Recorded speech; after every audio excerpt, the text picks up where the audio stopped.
Explore the power of possibilities with Nichiha. Whatever the look you're after, there's a Nichiha architectural wall panel to help you achieve it.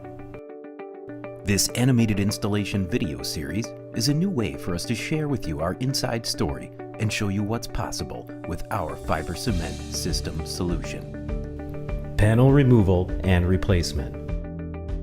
Begin the panel replacement by setting the depth of the circular saw slightly deeper than the panel so the saw blade does not cut into the building wrap or the sheathing.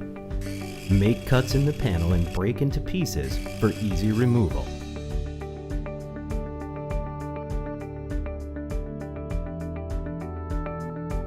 Attach a 10mm spacer at the bottom of the opening.